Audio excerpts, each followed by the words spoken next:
Welcome, everyone. Welcome to a new edition of Remixing Politics and Culture with me, your host, Pam. I am a public relations and marketing professional who happens to have a passion for social justice, voter advocacy, and culture. And tonight, we're going to discuss something that impacts all of us. Actually, it was a concern I had during Trump 1.0 administration. And now in Trump 2.0, it is definitely a problem. How the United States is viewed by everyone, it impacts all of us. All my life, our country, and all your lives as well, our country has been known as the leader of the free world. That is our brand, or at least it used to be, until Trump 2.0, that is. I guess when you threaten your allies with takeover, tariffs, and worse, people begin to look at you a little bit differently, you think? There's something about being a member of NATO and have your closest trade partner declare that you will become the 51st state of the United States. It kind of puts everyone on notice. So tonight, we're going to talk with some PR pros and policy folks on what can we possibly do once the Trump administration is gone to rebuild trust with our allies, and even more importantly, among American citizens. Is it too late? Is it even possible? We're going to talk about it. So up first, I have Noemi Lejeune Perez. She is the CEO of Eco Diversity from Windsor Hills, California. She is a political strategist with 30 years experience at the intersection of public policy and public relations. Her portfolio includes Fortune 500 companies, government agencies, and political campaigns. Welcome back to the show, Noemi, my soror. Soror, thank you for welcoming me back and putting forth this conversation. I think we're all in the middle of trying to sort things out. Yes. Right. Really sort things out. That's to say the least. All right. And next up, we have Tanya McKenzie. She is the founder and CEO of Sand and Shores, a communications, marketing, and sports media firm.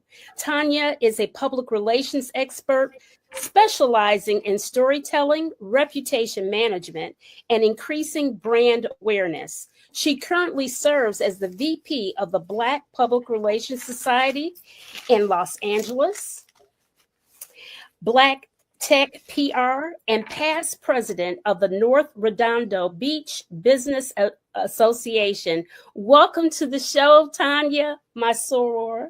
Hey, Z5. Super happy to be here with you ladies. An incredible amount of wealth, a wealth of knowledge and expertise in this field. This should be good. Yes. And we have, how did that happen? And we have, as a last minute addition to the show, our Sigma brother, Daniel Smith II. Daniel is a creative entrepreneur. He thrives at the intersection of business culture and community. He is the CEO of Awkward Media Group. He is the 29th Florida State Director of Phi Beta Sigma Fraternity Incorporated.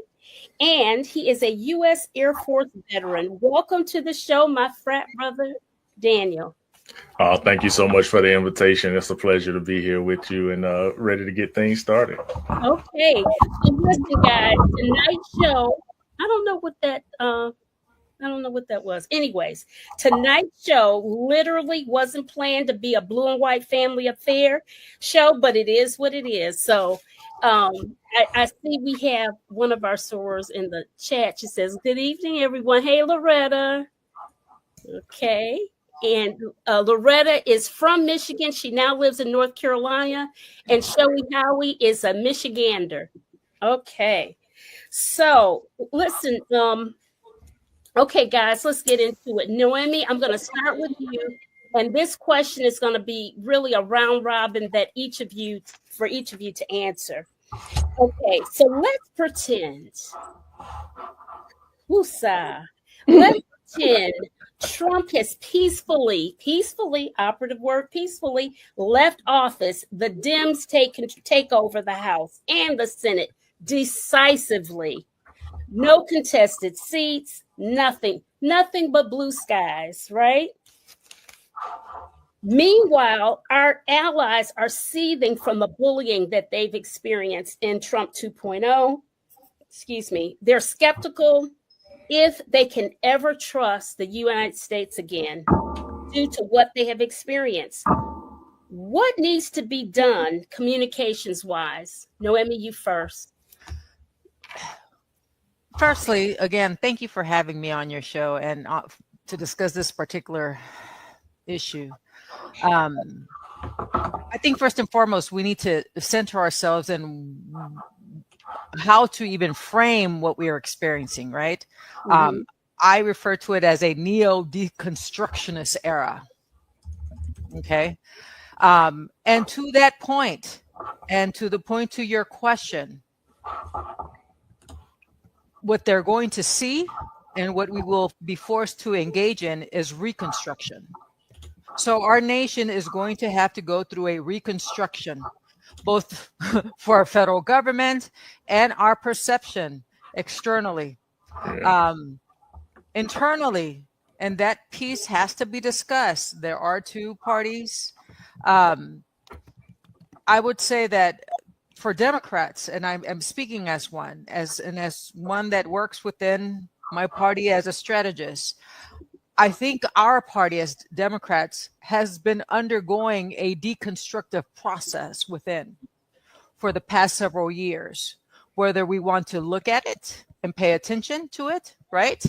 That deconstructive process has been destructive to our party and has had the consequence of turning off voters. Yes. A factor in why we have the current administration hammering the last nail, right, to that cross. So bottom line, reconstruction will be the end game or where we have to start. Right now, we're just in deconstruction mode. Okay, Tanya, your thoughts on that? Same question.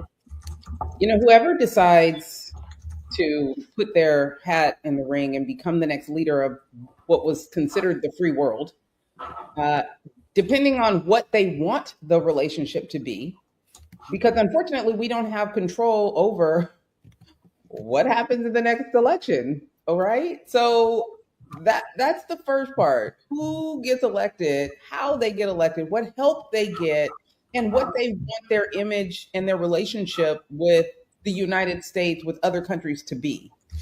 The first step is obviously going to have to be listening.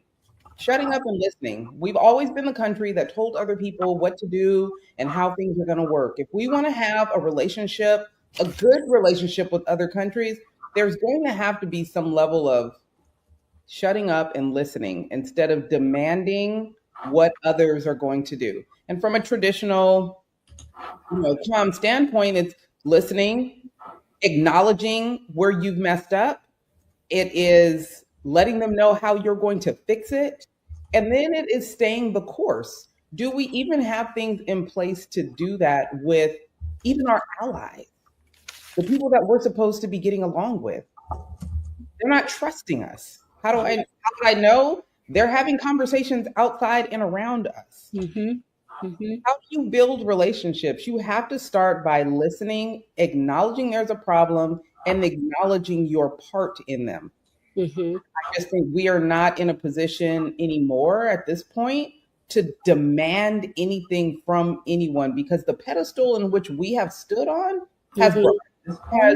To demand anything from anyone, because the pedestal in which we have stood on has broken. I don't know what happened. Demand anything from anyone, because the pedestal in which we have stood on has broken.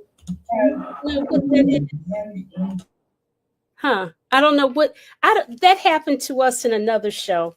You can tell, folks, this is live. It's definitely live. Brother Daniel, your thoughts on that same subject about we've got blue skies and we're trying to rebuild trust. What are some of the things that we need to do? I mean, we have to reposition ourselves as the stronghold leader that we've been, because we've kind of fallen off that mark. We've used it as a way to, use even citizenship in this country now is how much money do you have? Yeah. And so we've got to reposition ourselves and let them know that we're still welcoming and open in all, that we are that melting pot still to this day, and allow them to see that we have to rebuild the arrangements and strongholds that we had, because right now I couldn't tell you who our dedicated allies are, because we've consistently based it off of what they can do for us rather than being the leader in innovation and those things that we've always done. But now we're just kind of one of those things of, I don't know. We can't even figure it out. I don't know what our brand is, where we stand, where our position is with the, our allies, the things that we're willing to support them on. Right now, it seems like we just do whatever Israel is kind of doing. And we're stuck in this stronghold of, hey, if Israel's going to do this or shift this way or do it that way, then we're going to follow suit. Or, whatever these powerful leaders are going to do, if they're going to speak and they're going to act, then we're going to stand with them and do it that way. And we have to shift from that focus. So whoever that new leader is has to come in and says, this is our stance. This is where we're going to be at. We're not going to falter from that. We're going to stick to it and allow ourselves to use that as our guiding point.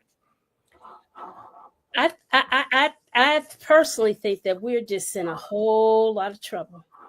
I don't know. I'm serious. Yes, before I sent you guys an email about coming on the show, I was feeling real enthusiastic, and then there was some news that hit the news, and I was just it was like somebody popped the air out of my balloon, and I just felt like giving up. And I do realize that is part of the Trump strategy, is to overwhelm you, get you exhausted, and make you want to throw up your hands and give up.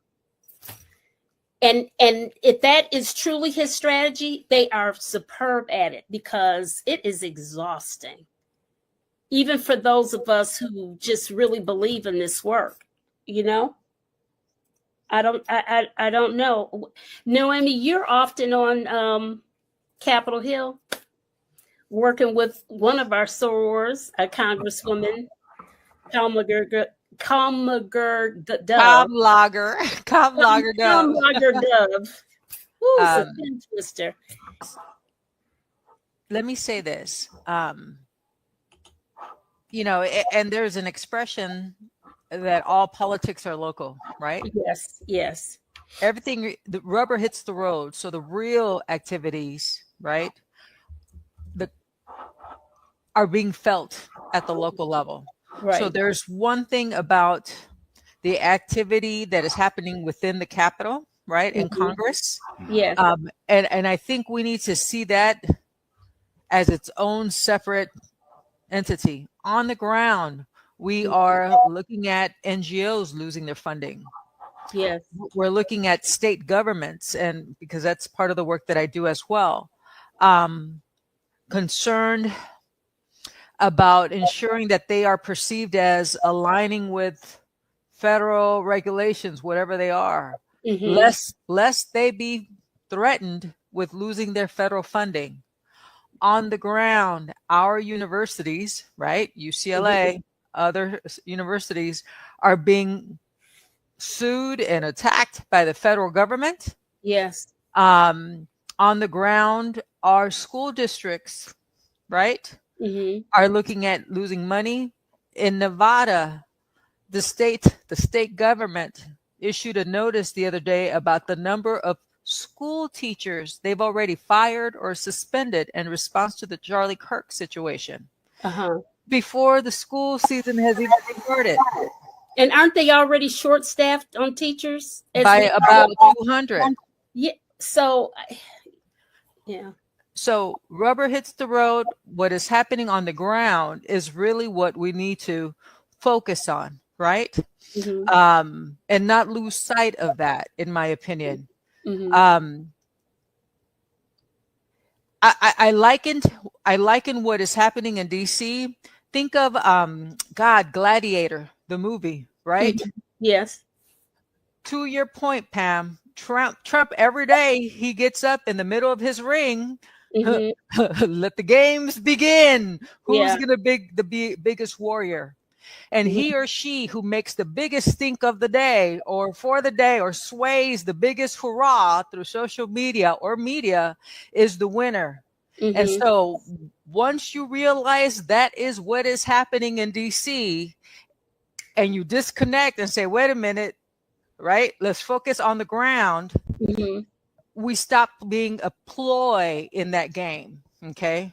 It is overwhelming. It's every day. We're on his TV show. Whew. Congress is part of it. And Yes. so it's not just, we should absolutely support our Congress members. We should absolutely call, email, right? Mhm. But let's not get caught up in everything that's happening. Again, think of what has happened after the Charlie Kirk assassination, which was horrible. Yes. We have lost track of the Epstein files. Yeah. They're trying Of to. Israeli funding, right? Yeah. Of all of these important things that are happening in real time. Yeah. And so I want to encourage us to sort of encapsulate what is happening in DC as that, right? And sort of get ourselves grounded at what is Mhm. happening to us on the Mhm. ground and getting ourselves prepared for the November 2026 midterm elections. Mhm. You, Tanya, you had wanted to say something? Go ahead. You're muted. I actually want to piggyback on what Noemi said when she's talking about staying focused. I think that's a really big deal right now is that we need to stay focused.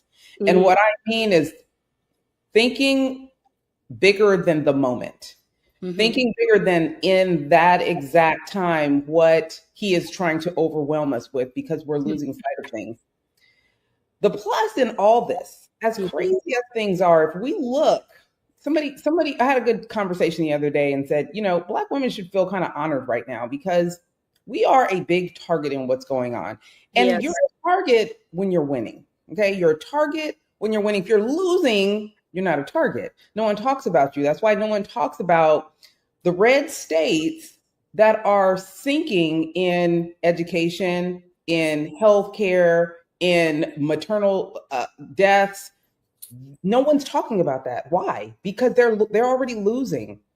The people that he's targeting are the ones that are winning. And what do I mean by that? We're having these anti-intellectual conversations right now. And I've been on this because it has boggled my mind for so long why they keep pushing trade schools on us, why they keep pushing college is a scam on us. And I am so baffled because even folks that did not go to college Mhm. always told us your education is important. That's the one thing you will always have. Mhm. Now some of us are starting to repeat this rhetoric. Well, the people that are spewing the rhetoric are educated. So why are they telling Black people to stop sending your kids to college? Mhm. Who is the most educated right now? Who is entrepreneurially on the come up right now? It is Black women. And when we talk about the brand in the Mhm. United States, we were never really a part of that brand. We were the workers, we were caretakers, we were stereotypes as the mammies. We were Mhm. not even included in the economics of the United States. And Mhm. all of a sudden, we got the audacity to run for vice president and be the most educated and things of that nature. So when I say stay focused, and I Mhm. mean stay focused, like Noemi is saying, focus on the things that matter. Focus on the big things. Focus on who he's attacking or what he's deflecting from. So, yes, the Epstein files, that is important because it says a Right. lot about this country. It says Yes. a lot about this country. Yes, it The does. wealthiest, the strongest are taking advantage of not just women, but No. children. They're trying to change laws in states to make it legal to have sex with young people. Yes. Yeah, But we're not talking about that. We're talking about H1B1 visas. They ain't got nothing to do with us. No, it doesn't. They ain't got nothing not to at do all. with us. So I think what she's saying is hugely important in that we need to stay focused. And if we continue to do the things that we need to do to keep ourselves elevated and above the fray, at the end of the day, when this mess gets cleaned up and there's blue skies, like you said, right? We do still have a path forward and we're still on the uprise, because it's so funny that you will hear, leadership now, Donald Trump and his people say things like, we're, education and we're not that smart and get rid of the board of education. Yes. Then Yes. they're praising someone that dropped out of junior college, couldn't stay a semester, and Right. causes conflict on college campuses, and Yes. said college is a scam. So it Yes. can't be both. It can't be both. It can't be we don't need college and oh my God, we're dumb. We should be the epitome of the world when it comes to education. Like, pick your poison. Right. We need to stay focused because he's mucking up the waters, and that is what someone is going to have to clean up once it's time for those blue skies to roll back around. Right. Daniel, you said Go ahead. something to me in a chat about this subject, and you said, well, it started where the country started off wrong and we never corrected certain things. And I even found a meme to that. Explain what you mean about that, because you had some strong feelings about this whole even possibility of changing this narrative around. I mean, I think it goes to, and I wrote something down while Tanya was speaking, and it says, America sells Black creativity as part of its brand while ignoring Black suffering. The culture is exported, but communities are exploited. Yes. And the reason I say that is because, I mean, you have to look at it. Us as Black Americans have continuously saved America from within. Just like now, everybody's like, oh, where is the African Americans at with protests and everything? Oh, no, we sitting in silence now because it's not happening to us in the way that you thought it was going to. Now your communities are being affected. Now you're seeing what we've always seen in the fact of, a lot of these cuts that are happening, they're not hurting us in that sense, because now people who are dealing with food stamps and those things, there's more white Americans on food stamps than it is Black Americans. That is a fact. And now y'all are struggling because you're sitting here trying to say, oh, well, where are y'all at now? Oh, okay. Y'all are the ones that can't go to the grocery stores and get the products and the items that you're used to being able to get. Our white farmers are struggling now in those countries because of the tariffs and those things that are being there. But, the U.S. constantly sells itself as a beacon of liberty. But right. While simultaneously it marginalizes our communities here at home. So we have to realize that until America stands up and says, these are our mishaps, these are the things that we've continuously done and ignored, then we can move forward. We're supposed to be the United States of America. Mm-hmm.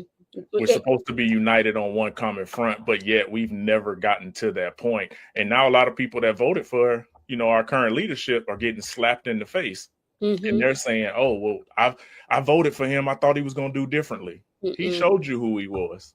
Always and has. You constantly ignored that, and then you want to now try to hold him accountable. When he cut government jobs, I see more posts from white Americans saying, Trump, I voted for you, and now my wife just lost her job with the VA.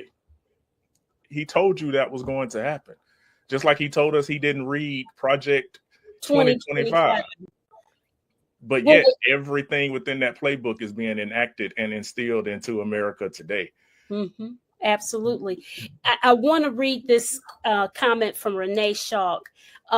Commissioner, that's to you, Tanya. Have you noticed that they have lowered the standards to get FBI jobs or DOJ or ICE jobs? You don't have to have a degree now. Nope. And that's something. And look at the big bonuses they're getting if you are with ICE. Is it 50,000? Right. Something crazy like that. But I think that is a play into we can just hire our people, our uneducated people, to do our bidding, not necessarily be excellent at their job. Look what we're dealing with Kash Patel and the rest of his cabinet. Oh, they are a whole hot mess. So now that you've made it that you don't need a degree for jobs that always needed a degree, okay, that's fine. Take that. It should be mandatory to take it off applications. It should be mandatory to take off whatever is going on with your legal situation, because our president has felonies.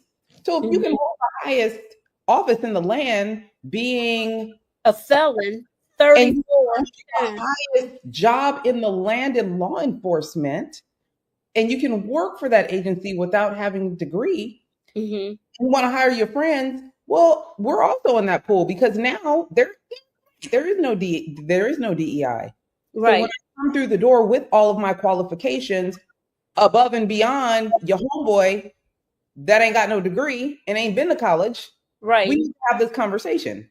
We need to make sure that we are being heard in a way that you set the rules. And that's the thing that they forget. They set the rules, but we always find a way to exceed expectations. And I don't think they ever see that coming, which is a problem with mediocre people that don't think and don't process information. There's no critical thinking skills going on here. And they like it that way. So they can just tell people what to do instead of them actually thinking and having to process information and being like, oh, well, maybe this isn't the best way to do this. No, it's not. That's why our economy is turning to cow manure right now. Absolutely. Listen, guys. Okay. So you've already mentioned Charlie Kirk, and today is his memorial and all of that good stuff. So that Charlie Kirk Day of Remembrance has passed in Congress, but it could not have passed without Democrats. The Republicans always hold the party line, with the exception of the Epstein files. That's the only exception that I can think of thus far in Trump 2.0 that you've gotten some people to break off. Now, how can we make our allies, and even more importantly, American people, trust the United States government again when the ones who are now in charge, pretending that it's the Dems and the independents are in charge, are double-minded? Because we act double-minded now, because Democrat. We cannot. Why is it we cannot hold it together? Is there anything we can do to change that behavior in the Democratic Party? And we ain't got long. How long? Not long. We gotta. People gotta be on it like now. Daniel? I mean, I'm gonna say that vote, it just exposed the division within the Democratic caucus. And it shows that we are not on one accord, and that we need to figure out how to get back there. I mean, many people opposed, some abstained, but for those Democrats who did it, I mean, look how long it took us to get an MLK Day. It took us to get a George Washington Carver Day, but yet this guy has not even been in the ground 2 weeks yet, or even put in the ground yet, and he already has a Remembrance Day. But the more horrifying part of that is they did the same thing. They killed Martin Luther King. Yeah. They killed Fred Hampton. They killed all of our leaders that came out and was outspoken. The FBI and those agencies had something to do with the demise of them, but yet they didn't get their Remembrance Days when that happened. I want to take it back really quick to leadership, and you were talking about blue skies before, and I want to. I'm hoping and praying we get to see blue skies again someday. But I spoke at a conference in Poland about 2 years ago, and we had a very open conversation about what Poland and Poland's government would like to see from the United States. If it didn't happen, how they could be harmed, right? So when Trump got elected, my friends and peers in Poland reached out to me and was like, this isn't good.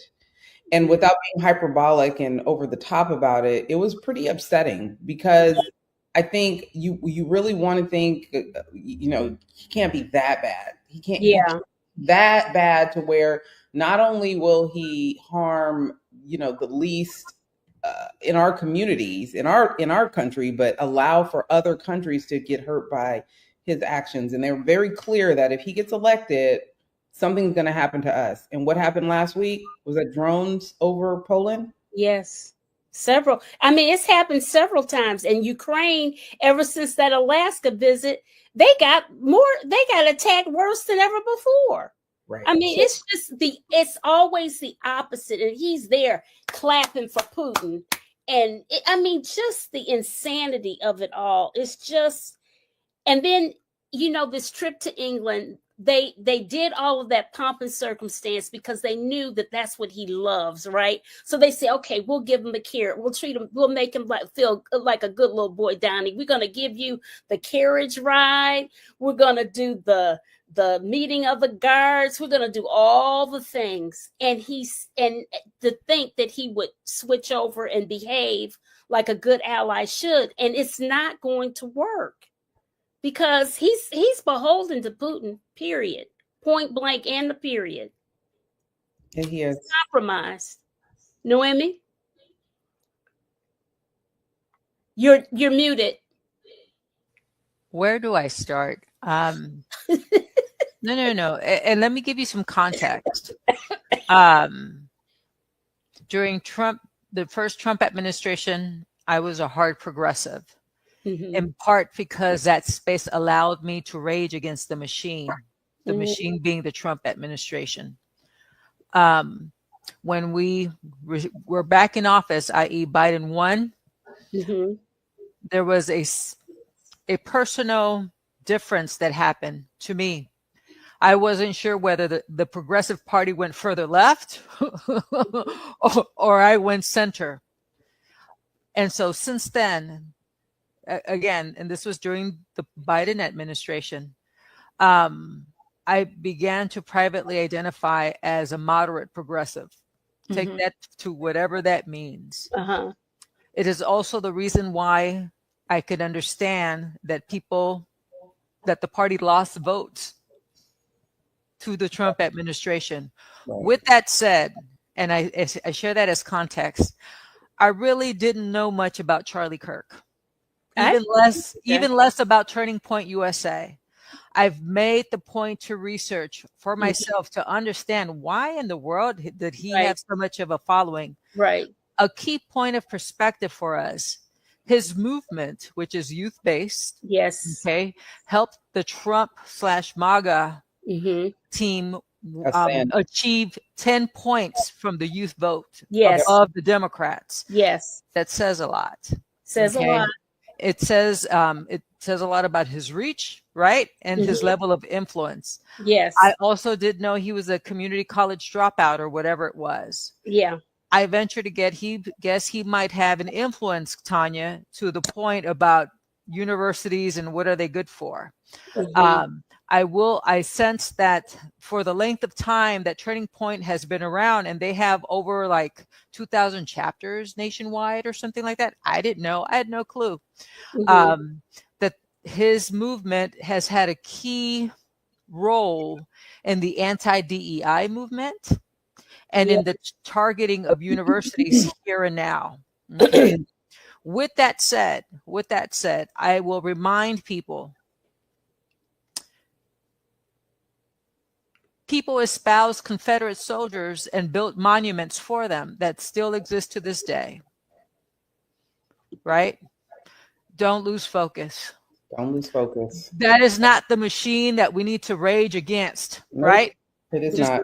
Whatever monuments, whatever, and in fact, in the state of Oklahoma, I believe there's a state legislative bill that was introduced that is basically mandating the raising of a Charlie Kirk statue or monument in every campus. Okay.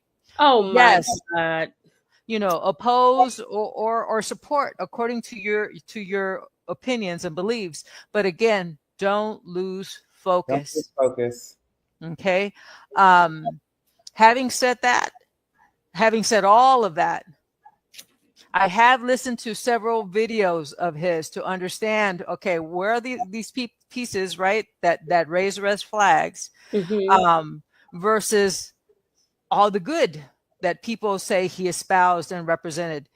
He actually has a legion of fans around the country that love him and his message. Okay? Yeah. let's Yeah, let them do that. Yep. and be okay and just walk away and don't engage, don't be triggered. Mm-hmm. Yeah. Let it happen. I want to show you guys something. It's the perfect timing. It's a don't be triggered by and be distracted by the Charlie Kirk situation. Hold on, let me find it. Let me share my screen, and it is. This is crazy. I think this is the one. Nope.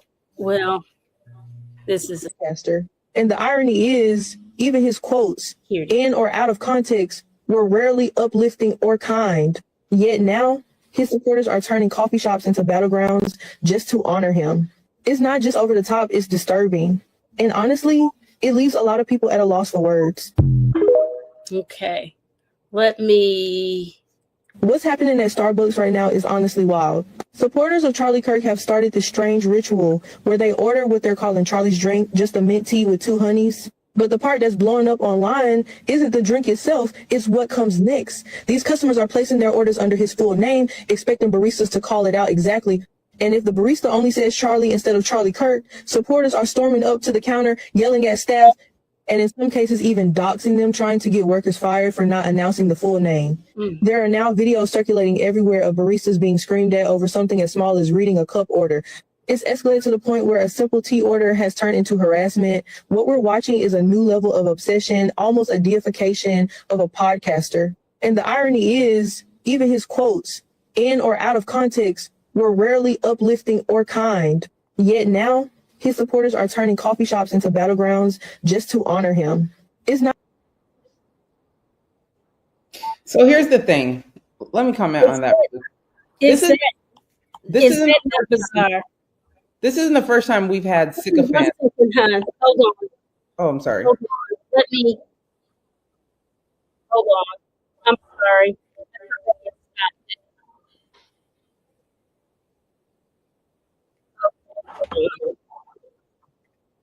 Yeah. And if the barista only says Charlie instead of Charlie Kirk, supporters are storming up to the counter. It to stop. There it is. I'm sorry. You can tell this is live, y'all. All good. I'm gonna give you a StreamYard tutorial, girl. We're gonna play some games. But listen, this isn't the first time that our country has dealt with sycophants and quote followers. Okay. If they want to Jim Jones themselves over a college dropout, a junior college dropout, let them. Like she said, stay focused. If they want to tattoo him on their neck, let them. Mm-hmm. If they want to go all out and over and above and put statues up on every campus, let them, because the state legislators that are proposing that have the very lowest educational scores in the nation. So they would rather have educational institutions put up a statue of an uneducated individual who said education is a scam, Yes. rather than pour some of that money into the elementary schools and junior high schools and high schools in their own state, in which they also suffer. I am the LA County Commissioner of Alcohol and Other Drugs, so I study their numbers. They have some very high numbers of overdoses. Why don't you pour some of that into your awareness? They don't care. So here's my thing. If they don't care, why should we? We have to stay focused on things that will eventually benefit us instead of the over here, the distractions that they keep putting in place to try to get Black people active. Because as you see, every time they throw something out and we don't react, they do something even crazier. Get your statues, do all the things. Just leave us alone. Yes. Leave us alone. Daniel? I mean, I just think that it's like she said, it's showing people's true colors, and the fact that a person feels like one, education is a scam when if our doctors, if our pilots, if all of those individuals that have those high performing careers did not go to school, we would be in a lot of trouble in regards to them operating and working on us. We can't continue to allow somebody like Charlie Kirk, who and a lot of times was more divisive, and that's how he, rage baited. That's how he got his crowds out. That's how people came out, because they wanted to be able to see if they could shut him down, if they could contest what he was saying, and go from there. So you had people who didn't even support him still attending and aiding to the large crowds that he was having, because they wanted to go against everything that he was saying, which in turn, allowed for him to have those large crowds and people coming out. But we're in a state now to where you're at Starbucks and somebody is throwing a drink down because they didn't say his entire name. When I don't think they've ever said my entire name at Starbucks, and I've been going there for a while. I just don't get it. I don't get how, we've gotten to this point now to where, people are letting someone who doesn't even have the credentials to tell them the things that they're telling them be their martyr. There was a lady on being interviewed yesterday, I saw, and she said something about, well, Charlie didn't have a degree, and look at how successful he became, and blah, blah, blah, blah, blah. And it's the whole dumbing down of America. It's just absolutely, absolutely insane. Let me weigh in on this one. And this is just co-signing on everything everyone has stated here.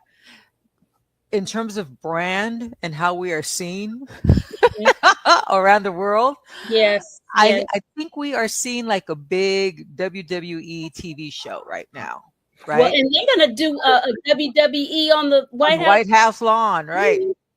It basically, like, I believe the new term is nihilism, right? So that we have become a culture on either side of the party or spectrum that you fall in, where raging against the machine, rage baiting and responding, and the social media wars are part of what U.S. culture has become. Yes. And so part of saying, hey, everyone, stay focused, don't play the game, right, is also to sort of pull ourselves back from to focus on real work, right?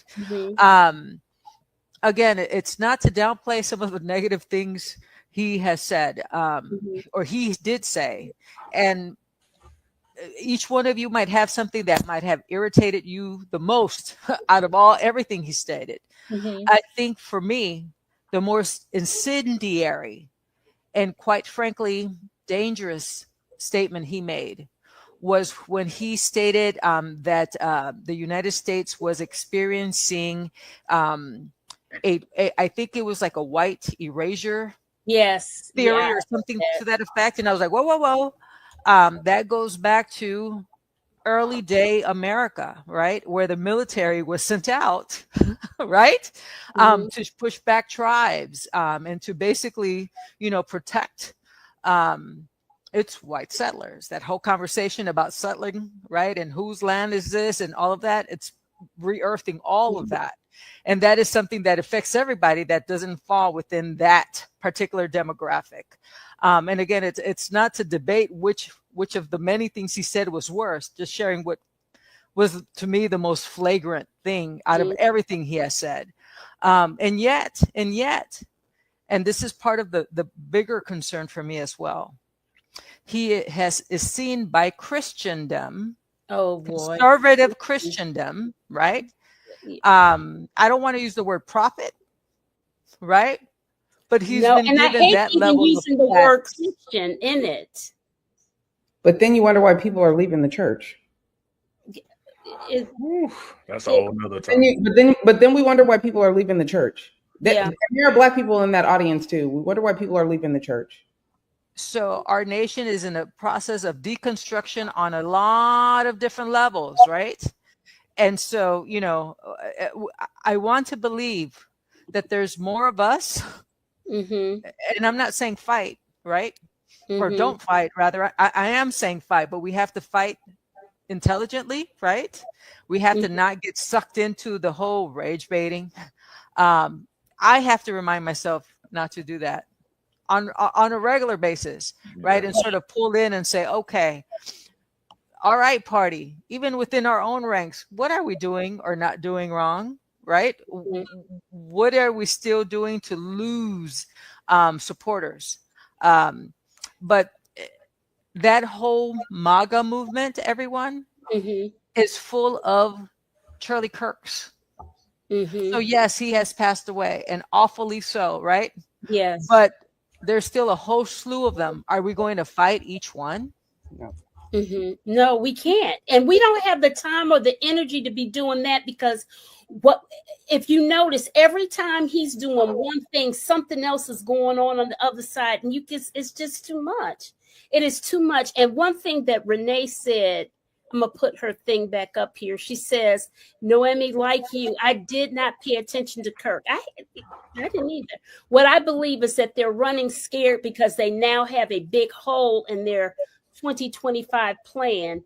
Who would replace him? His wife can't, even if she wants. I mean, come on. I don't know who. Vance looks like he wants to replace him, if you ask me. I thought that was the weirdest thing. Now, I have to jump in here. Okay. No, hear me out. No. And this is where we get into that deep dive.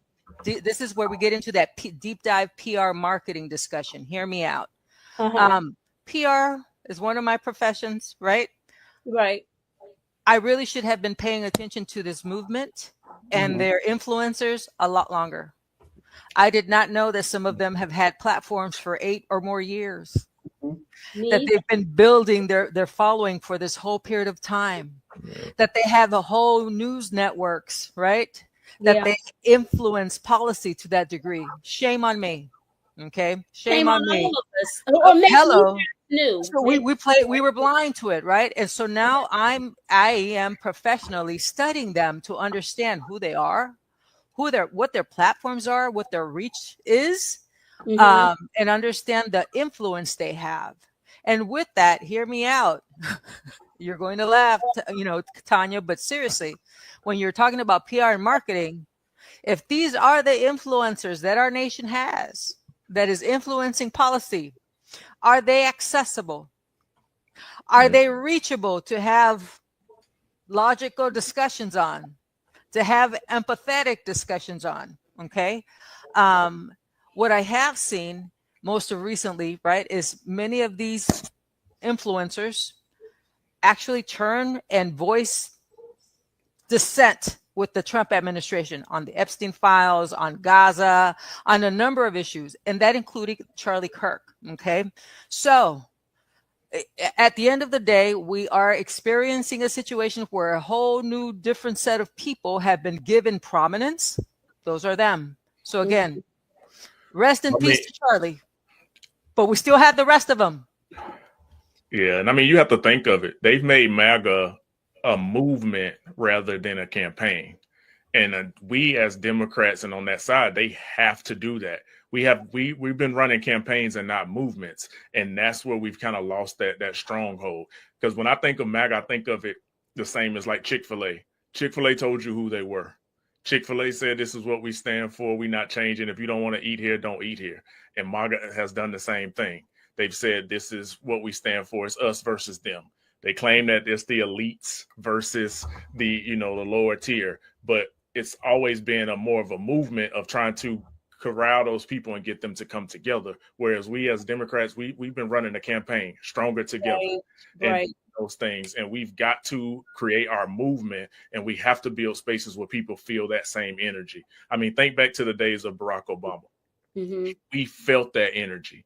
As soon as he gave those first speeches and said everything that he delivered, you couldn't tell. I told everybody then, ain't nobody beating him, because he had created that movement that we finally needed. And for some reason, we've gotten away from the movement, and we are just running campaigns of putting this person up or putting this is the person that's next versus actually creating a movement that will contain us. Because now all JD Vance got to do when he runs is continue the MAGA movement. We know he's going to run, but now all he's got to do is say, I'm still a part of this and I'm continuing this movement and continue together. What do we as a Democratic Party have that will allow us to continue to push that? So to continue along this conversation, and again, now that we have this context, it is then no surprise that JD Vance was the one who addressed Charlie Kirk's audience on his platform in the next event, the live event. It was JD Vance. Yes. And in fact, it's become sort of the platform, if you will, of the Trump administration. You're basically looking at the Trump administration, right? Conflate with that Turning Point / Charlie Kirk platform to now drive or combine that influence that Charlie Kirk had, right? With who and what Trump and JD Vance represent. I also say this, and we know that Erica Kirk, his wife, was the one who has ascended to the chairmanship of the organization and the board.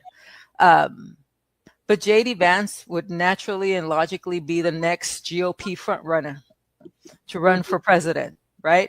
So him being that person that would give the first address after Charlie Kirk's passing is strategic in scope. Absolutely. I want to answer Dwayne's question really quick. I see he said, "Why are folks looking to influencers as far as living life?" Let me be clear. We are not. And if we are, that's a problem. And I'm telling you this because I want you to follow me here. Two things. One, I have teenagers. Okay. So maybe one knew about Charlie Kirk. My 17-year-old had seen some of his videos, was like, "Ooh, but he wow." You know, and the other one was like, "I don't even know who that is, Mom." And I have very active teenagers. Those that are following are looking for influencers. And I have, and I will continue to promote the fact that parents need to be the influencers. Absolutely. Parents in your house need to be the influencers. And when you are missing influence in your household, you are going to look for it somewhere else. That's right. But I also want to be very clear about something else that people aren't really paying attention to. Charlie Kirk got his infamy by debating college students, okay, young college students. He never debated professors, historians, or activists. He punches down just like Donald Trump. They punch down.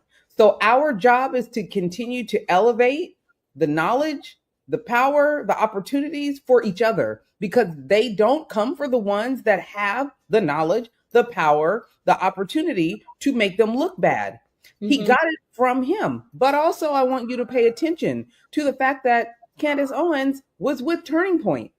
And why isn't she with Turning Point again? There are gaps in this movement, but you have to pay attention if you are a part of the movement to, you know, alleviate them or take them down, because it's not in shooting people and it's not in the regular back and forth in the argument and the social media activism. It's in really understanding where opportunity arises for us to assert power and opportunity and elevate our movement. But like Noemi said before, what the hell is our movement? We just try to live. I just try to take care of my kids. I just want you to leave me alone. Let me sleep with whoever I want to sleep with, and leave my kids alone, and stop messing with my, our medicines and our freaking booster shots. Like, just leave me alone. We're not reacting. So they are continuing to attack those that are beneath them. But if you pay attention, you will see they come for those that are less than, that are smaller. They punch down. They never punch up. And that is something that we are going to have to deal with, because there are other countries that he ain't punching up on, and they're not having it. They are not they are not taking his meetings. They are not going along with his mess. Their organizations, their country is putting out their own media. Right. He don't punch up. He only punches down. And if we continue to elevate ourselves and to surround ourselves with strong families, education, support, at the end of the day, we'll be okay. I worry less about us than I do about anything else, because we've always been a resilient people. The brand of the United States is changing, but I think ours is getting stronger. I could be wrong, but where I'm at with it. We are the brand of America. And they don't like that.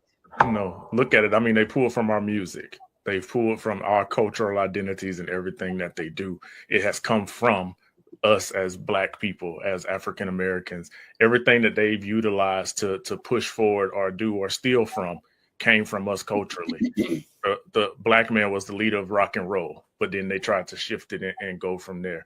There's so many different things that we've started and then they pull from and try to recreate, but they can't because our cultural identity is embedded into all of that. And I think that's what we as Black people need to start realizing. We have to come together. We're so divided within ourselves that's why they don't take us serious. But if we ever come together and get on one page and one accord, we take over. All right. Yes, that is so true. That is so very true. So very true. Maurice Kemp. I don't know Maurice. Maurice, you're a new person on my streams.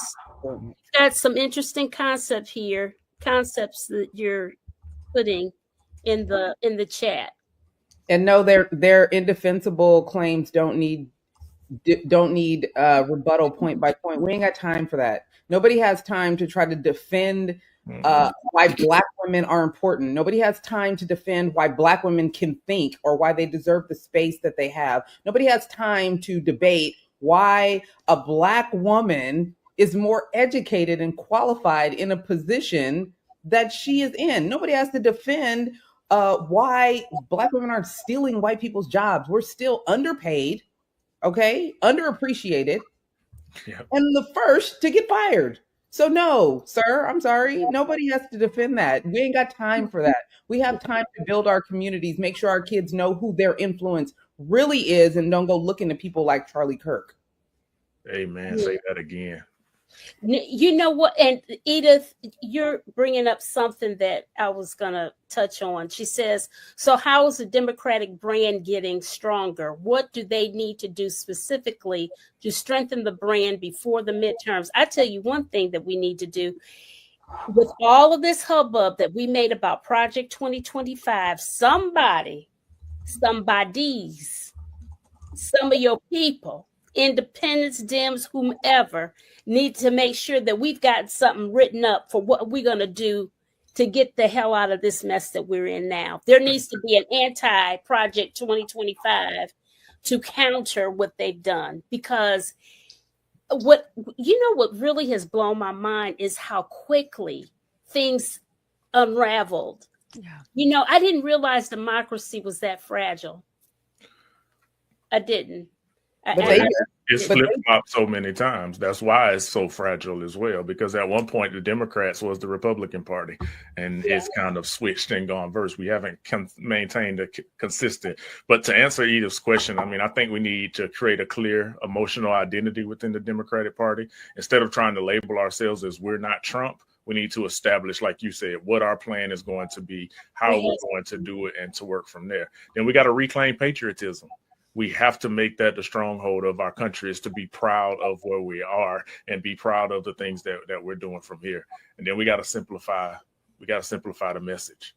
We've got too many things staggered around. I mean, I get it. Kamala Harris only had like 120 days or so to run her campaign, but it was not a clear cut message in the things. It was just we're not Trump. And then we got to, and I like to say it when I talk to my leaders, is you got to center the kitchen table. When you center the kitchen table, and what I mean by that is that's where, as families back then, we had our conversations. That's where things came together with your family. You had those discussions. You were able to hear about all the concerns that your kids have, that everybody had within there, because we all sit together collectively at that kitchen table. And the Democratic Party has to recreate that kitchen table, a place for us to come and sit, say what we need to do, and then move forward from there. So that's what we got. I seen Tanya had pulled something up, so I know she about to jump in there on me. No, it was just that I saw a couple of articles recently that talked about some of the things that you were saying, and the truth of the matter is, we just have to keep doing what we're doing. We have to keep doing what we're doing, because at the end of the day, they're going to have to come to us for support. We have to stop jumping in to try to save people that don't want to be saved. We want more for people than they want for themselves. But even in their ability to allow for the demolishment of the democracy, we are still thriving. We're not in the best place, but we definitely ain't in the worst place. And what that means is when we stick together and we show our resilience, we continue to build our families and our communities. They still have to come to us. They Let still me have to come to us. let me say this, and I started out with this point of, I started out as a progressive during the Trump administration first time around, then became a moderate during the Biden administration. We have become too comfortable with folks within our party becoming destructive. Okay. We have influencers within our party who have it's either this or nothing, right? You're either going to support Gaza or we're going to make sure you do not get any votes. Yeah, I know what If you all don't- the crowd. If you're either going to support this or all right, we've given you our votes. Why should we vote for you now? All right, we're just going to withhold your votes. That is destructive, right? I refer to these people as the Amanda Seals of the world. Sorry, Amanda, right? Where they have points and valid points, right, about wanting their particular perspectives to be heard, right, and wanting a seat at the table, but they're doing so by just being destructive, right, to the collective. And when you have all those players come into fruition, we have what happened. Okay. We have what happened. There are still people to this day that want to still bring up Kamala's name as the blame and answer for everything. Listen, that day is gone, done, and over with, right? Yeah. So yes, to centering the table. I think part of that includes sort of, sorry to use the term, coming to Jesus discussions, right, with some of our respective teammates, right, about what they are and are not doing within our own ranks. If you're being destructive, if you are basically rallying people to not support the Democratic Party, then you're just basically being a Republican. Let's call it what it is. And if at the end of the day, if that's your goal, then you should not have a seat at this table. You're not with us. I agree. And for those people out there who say their vote doesn't matter, if your vote didn't matter, they wouldn't be doing so much to try and suppress it. I want people to always remember that, because I know people that didn't go vote and was like, oh, it don't matter, he gonna win anyway. But it's like, no, that's why they're working so hard to redistrict, to rezone. They know these midterms, they're in trouble because they haven't come through on the promises that they made, and then people are hurting now. And I guarantee you, I can't wait to see these midterms turn out to when things flip, and now he's having to deal with not being able to get things through the way he wants them to. Oh, Daniel, I know what I was going to say. I read an article recently, and I have these conversations with my Latina friends out. I'm from the Bay Area, East San Jose. We were very almost mixed. It was like black, white, and Asian, right? My Latino friends, and they're not happy about some of the stuff that's going on. And I read this article, and it said more than half of the people that voted for Trump, even now in the wake of what is going on, they still wouldn't have voted for Kamala. So I really am tired of people trying to put it on her. I'm tired because they're lying. There are people that would not ever vote for her or any Black woman ever. And that is fine, but we need to acknowledge that. I think our problem is that we don't want to acknowledge tough truths. And a tough truth is that not only do they not want a woman, Hillary, they don't want a Black woman. And it does not matter if she had 100 days or 1,000 days. They were not going to vote for her. They said it. Yeah. And their own communities are hurting. And we're like, I don't care. We would vote for a third party. We all know means you would vote for him because a third party vote is for him. So I just wanted to make that very clear. Stop talking about what Kamala should or shouldn't have done. There are some people that would not have ever voted for her, no matter what she did, promised, said, bent over backwards to please. They weren't going to vote for her. We need to be honest about what is going on in this country.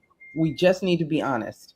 We also need to be honest about the role that transgender issues or transgender rights has in creating a division Yes. within our party and Yes. steering people to vote the other way. Yes. Okay. I Yes. know we want to be polite. Yes. Okay. Because Yes. we are the party of inclusion. Yes. Okay. Yes. But again, that is one of those issues that actually gained momentum during the Biden administration. Uh-huh. I'm gonna bring her up. Kamala was a great ally, right? Yes. Yes. But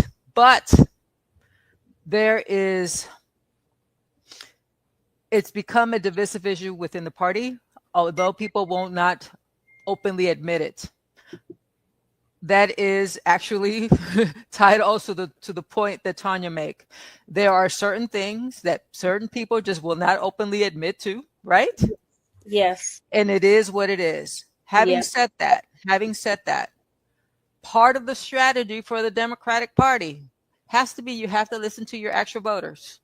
Yeah. Getting back to polling, what do our voters want, right? Okay. If the issue is immigration or sort of to curtail immigration, then guess what? You got to listen. Okay. If the issue is transgender issues, then guess what? It might be, uncomfortable, but you got to listen. Right. In terms of the future, I often see stories or attempts to, for example, uplift AOC as a potential front runner for the next Democratic nomination. We're really trying to lose, aren't we? Yeah. Tanya already pointed out. Look, putting a woman forth has not been a winning strategy. Right. Right. Okay. Okay. The Black woman issue. So what, you think putting a Latina woman will make a difference? Right. Part of the other individuals that have been put forth as ideas has been, for example, Pete Buttigieg. Love him. Love him. But again, is putting forth an openly gay man who's phenomenal, by the way. Is that going to be the winning strategy? Is that the winning strategy for us, though? No, but he's a hell of a communicator, and yes, he is. Yes, we need to use his communication strategies and how he goes toe to toe. Understood. Understand. On point and on task, but no, he would not be the candidate of choice. No. So it's our Delta sister Greek from Texas, right? Who's someone who can go toe to toe. But again, oh yeah, our girl Jasmine. Yeah. Okay, is putting any of these three individuals, right? The winning, the magic ticket for the Democratic Party? No.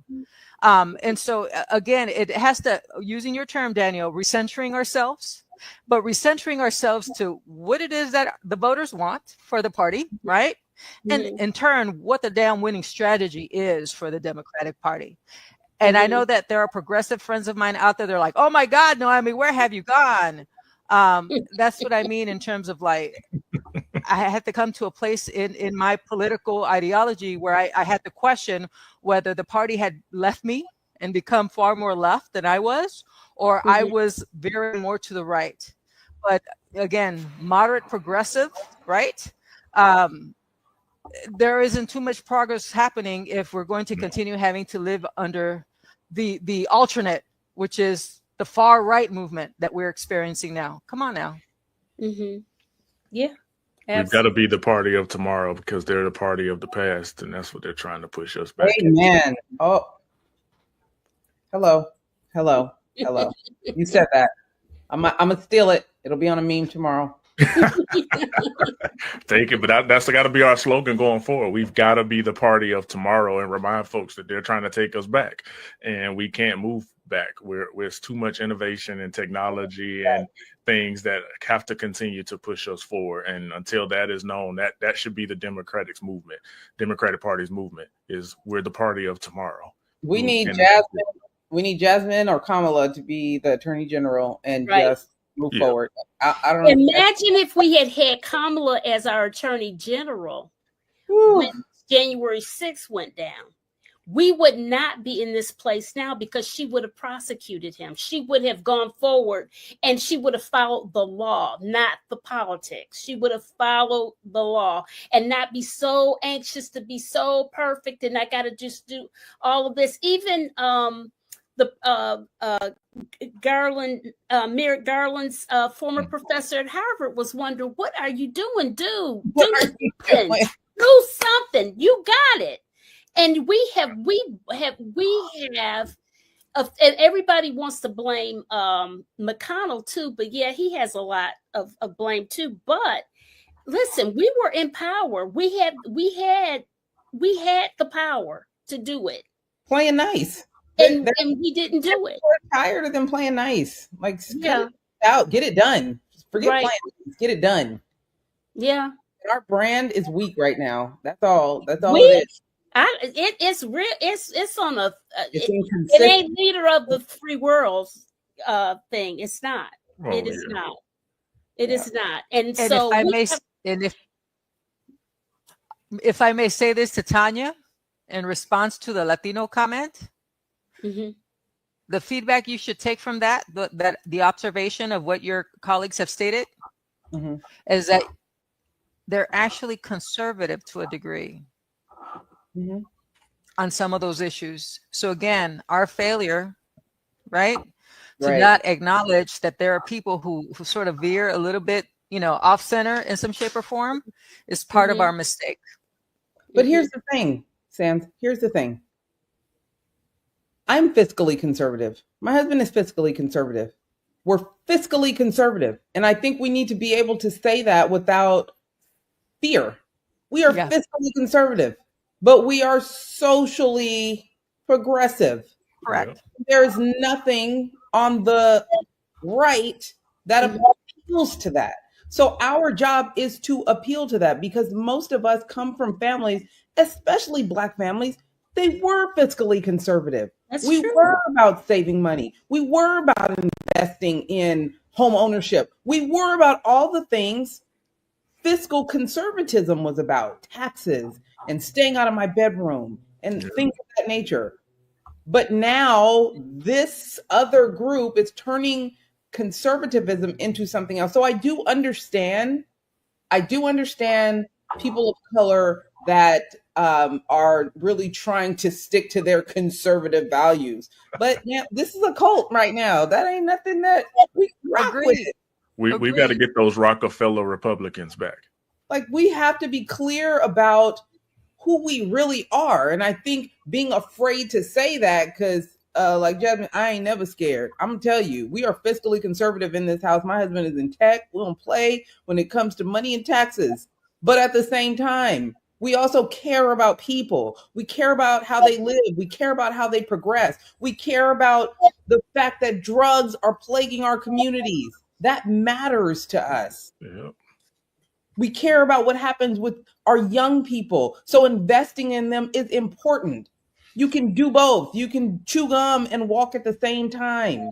You can be independent. And if the Democratic Party was smart, they would appeal to all of that and not just one thing. And they also have to acknowledge not everybody is ready. Not everybody is ready for dealing with LGBTQ issues. That has been a divide in the party. So you need to be able to communicate how we support people without alienating people.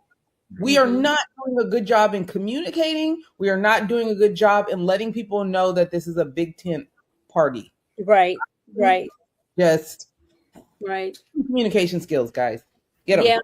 Yeah. Listen. I'll tell you, I am for people having their rights and everything, but I do feel that on some of the more progressive issues, they move too fast, and then they had the nerve to put some stank on it and say, if you don't go with what we say, you are not fair. You are not embracing me. You are not doing whatever. If you don't use my pronouns, then whatever.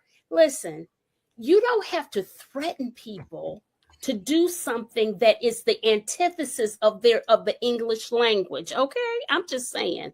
You see what I'm saying? And it's like Yes. people don't like that. And so then they'll go against everybody that's in that when that's not really what they mean, but you're bullying me, just like Trump. You're bullying me, and we got, come on, you got to be smarter than that. You've got to be smarter than that when you communicate something, just like when they communicated. And I know what they meant, but they communicated it wrong. They said, what was it? No police. What was, God, I can't think of the slogan. During Black Lives Matter, there was that one slogan about no police. What was defund the police. What was it? Defund the police. That wasn't really, if you take that literal, as in literal English, like we were taught, it's appalling because, we need to have the police in that sense. But what it means, what we did here in Durham, North Carolina, we have this heart program that, because there's so many mental health challenges and people were poorly policing mental health challenges and things like that, they got another squad that comes in and diffuses all of these types of situations and teaches the police, guys, they're not trained to do all that. It's just it's all these semantics and language and communication that we're getting wrong. We're getting wrong. I mean, the irony is if Democrats could prove they were responsible with money, or if Republicans cared about personal rights, either party could dominate the center. But the problem is we're both too busy playing to our extremes, and we're not coming back to that center to realize that people are a collective and we got to speak to everybody. We can't just speak to one base and this base and keep that divide going. We have to bring everybody together. So it's one of those things, if everybody could bring it center, we'd be fine. Yeah. Yeah. We have to, and we have to stop vilifying one another in what we say, and you know what, those young people that were saying defund the police, and when I tried to explain to some of them how it sounds and why it was not the right slogan, they were like, oh, but see, here's the thing, when you're doing these movements and stuff, y'all, come on, that's because this is what we do. But you have to think, because language, words are powerful things. And people, words are things. Words have energy. Words have life. They have death too.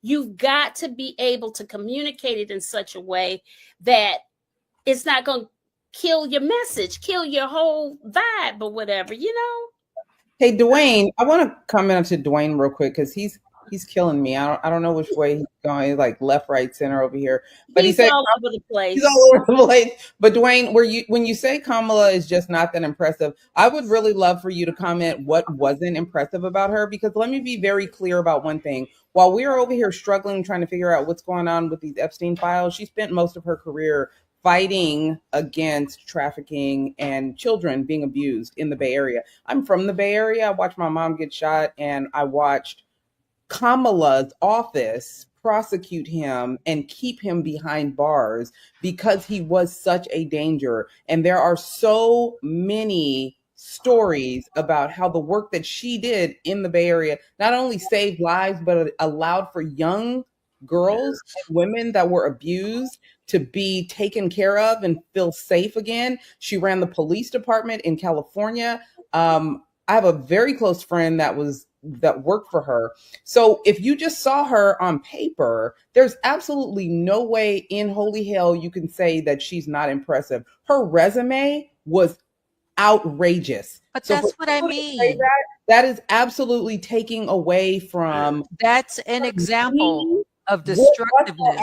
To do, which is be qualified, be educated, and show our ability to be able to do the work, which she did. And then for someone, especially people that look like us, to come back and be like, I don't know, she wasn't qualified. Where? Show me where. That's what I mean about people within our ranks becoming basically destructive, right? Show We me had prevailing voices within our ranks that were destructive to Biden, were destructive to Kamala, and the only goal was simply to be destructive. Yeah. And I hope they voted. We still don't know if they voted. In fact, many of them disappeared, right? Once we lost the party, they're like, oh well. And for all we know, they could have been paid actors. But I'm still wondering where. Like I'm trying to figure out where. Yeah, and then it's crazy because they let the She didn't have a message? propaganda and the media push that she Yes, wasn't qualified and those She things. didn't have a message. This is a part of the problem that she didn't have a message. So the person that you voted for, or the person that's in now, did he have a message? 'Cause I'm confused because the only message I heard was retribution.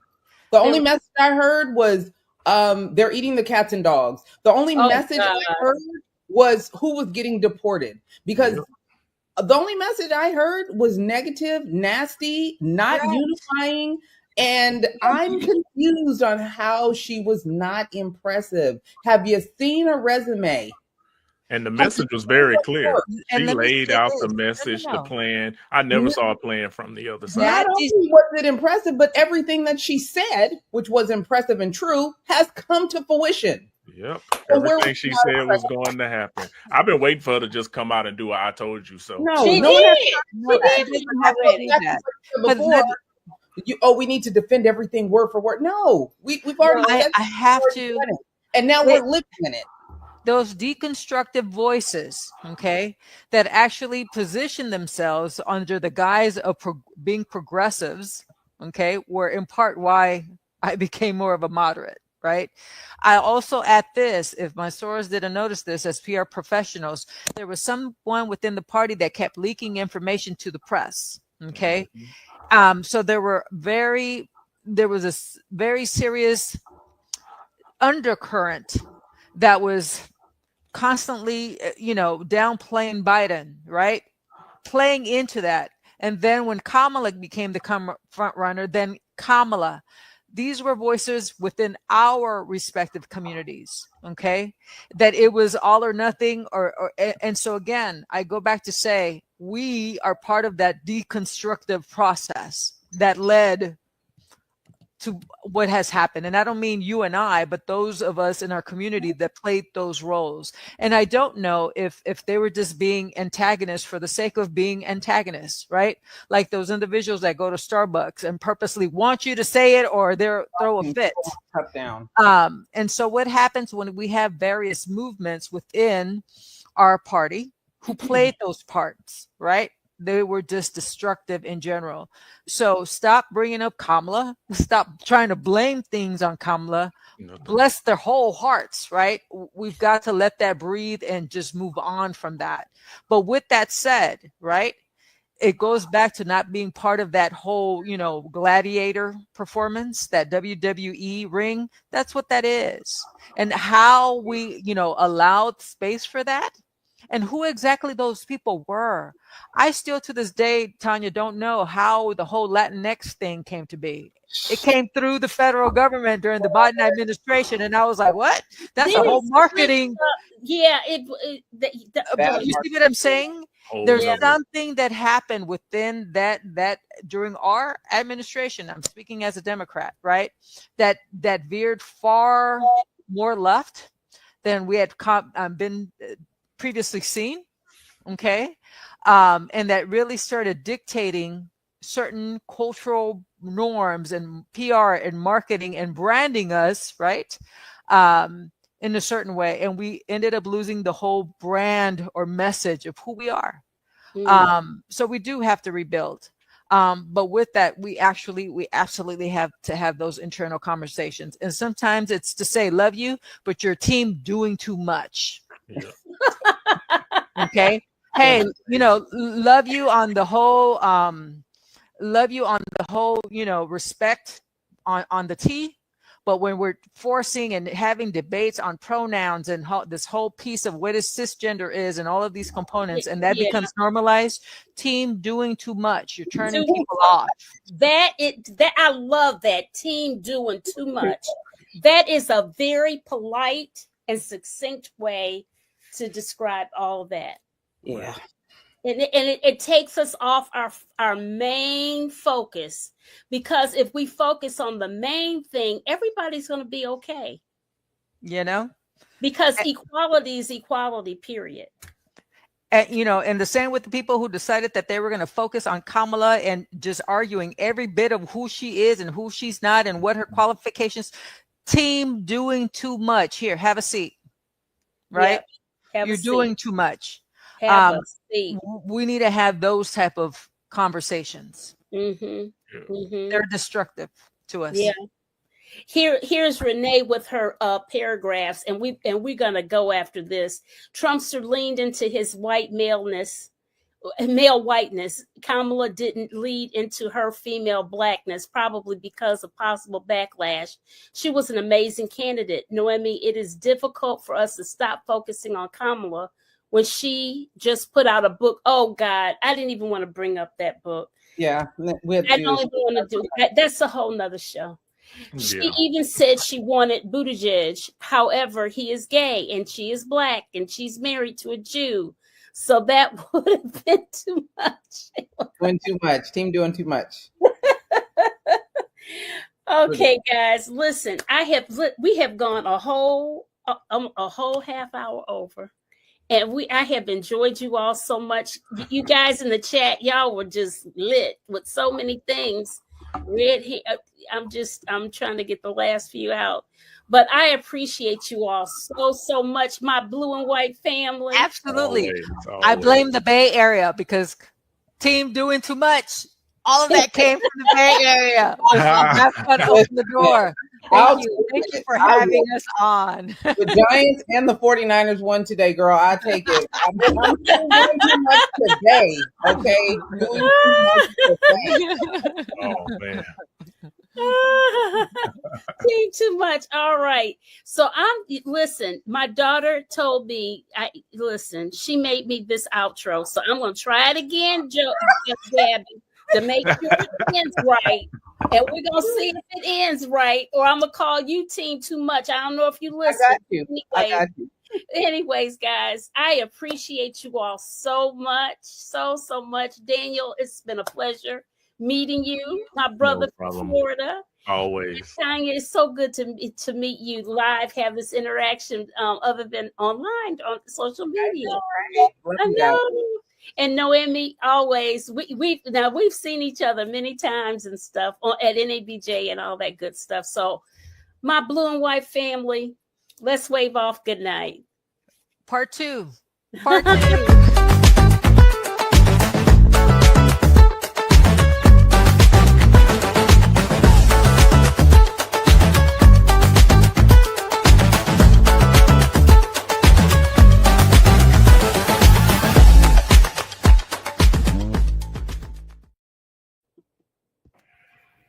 Part 2. All right. Are we off? We're off. We're off. Okay, good. Okay, I see what she told me. I did what she told me to do. Okay. Wait, it still says live. I'm going to share something with you guys. Is it still live? Oh my God. I hit end. Upright corner. It should stop. I did. I hit end string. See, this is the thing. Okay.